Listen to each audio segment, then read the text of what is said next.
Gue yakin lu sekarang lagi pusing, lagi mumet, lagi hancur banget mental lu, lagi hancur dalam tekanan pinjol-pinjol yang lu jalanin saat ini.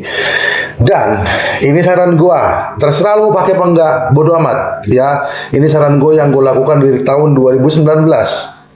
Gue lakukan ini karena gila, ini sih kalau misalnya nggak gue lakukan, mungkin sekarang gue nggak mungkin sebebas ini bicara sama lu ya. Gua dapat tekanan di tahun 2019 oleh DC ilegal pinjol. Dulu semua ilegal karena belum terdaftar di OJK. Sekarang ada yang udah terdaftar ya di AFI dan di OJK, ada yang belum terdaftar. Bahkan ada cuma di AFI doang, di OJK enggak. Ya, itu gue sebutlah legal dan ilegal. Ya, tapi di tahun 2019 pertama kali gue tunda bayar di tahun 2019, semua data gue disebar ke seluruh kontak person yang ada di telepon gue. Sadis ya. Nah, terus apa yang gue lakukan? Dan ini saran gue, lu dengerin, terserah lu pakai apa enggak ya. Lu dengerin. Apa yang gue lakukan setelah kejadian tersebut? Gua langsung bicara sama orang rumah. Pertama, gue bicara dengan istri gue, lalu mertua gue, orang tua gue, saudara gue, serta orang-orang di kantor pada saat itu. Kenapa? Data gue tuh kesebar sampai ke driver-driver di kantor. Lu bayangin, gue megang KTP seperti ini, begini ya, di foto itu disebar ke seluruh kontak. Seluruh kontak yang ada di handphone gue. Lu bayangin, setiap ketemu gue, orang nyamperin gue dan bisik-bisik. Bang, ini kenapa? Lu ada apaan bang? Kok data lu dibilang penipu, maling, dan segala macam? Ini bener bang? Bang, akhirnya gue jujur sama mereka dan gue bilang sama mereka, sorry, ini dari pinjol, debt kolektor pinjol, emang kurang ajar banget, dan gue minta maaf sama lu, gue akan perbaiki. Setelah gue jujur tentang keadaan dan situasi gue, alhamdulillah perasaan gue lebih tenang ketimbang gue mendam itu dan diem aja. Wah, waktu gue diam aja tuh gila bro. Tekanannya, pusingnya, khawatirnya, ketakutannya. Takut DC itu datang, takut bini gue tahu, takut mertua gue tahu, nanti malah jadi masalah. Itu selalu berkecamuk di otak gue, selalu berkecamuk di hati gue.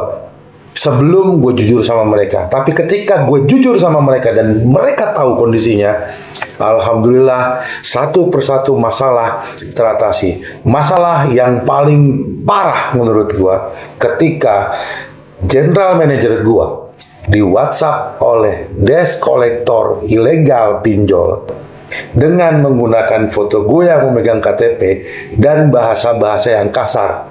General manager gue itu nggak bisa berbahasa Indonesia, tapi dia bisa translate kata-kata desk kolektor ilegal itu ke dalam bahasa Inggris, dan dia shock, very shock. Dia panggil gue untuk datang ke kantornya dia dan gue diinterogasi sama beliau. Untungnya, gue bilang tadi, gue sudah jujur sama banyak orang, bahkan termasuk orang-orang kantor. Dan HR gue pada saat itu sudah tahu kondisi gue. Akhirnya kita dudukin bertiga, dan gue bicara sama mereka. Gue bicara jujur. Dulu ada sistem scamming bro. Ketika kita daftar di salah satu pinjol, kita mau nggak mau harus menyetujui mereka masuk ke dalam sistem telepon kita, atau seluruh kontak kita ditarik sama mereka dan mereka bisa baca seluruh kontak kita karena kita dengan sadar memberikan akses kepada mereka dulu, dan akhirnya itu berdampak buruk. Tapi by the way, jujur adalah level pertama dari setiap kejadian yang kita alami saat ini. Ya, setelah itu apa bang? Setelah itu banyak cobaan-cobaan lainnya. Teror itu nggak berhenti begitu aja. Pada saat itu IT gua bilang sama gue, bang, gua harus ganti extension daripada resepsionis nih, gara-gara telepon pinjol.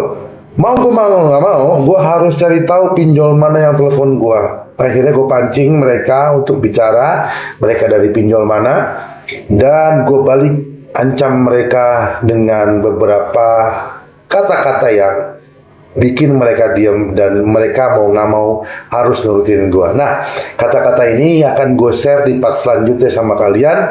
Gue akan nge-share bagaimana kata-kata itu bisa mematikan buat si desk collector. Tapi gue akan lanjut dulu ya. Jadi level ketenangan lu dalam menghadapi semua ancaman-ancaman desk call ilegal ini, pertama yang tadi gue sampaikan, jujurlah sejujur-jujurnya sama orang-orang di sekitar lu. Whatever mereka mau seperti apa, nggak peduli, mereka pasti marah. Oke, dan lu terima dulu keadaannya. Lu minta maaf sama mereka semua. Karena menurut gua, ini adalah saran terbaik.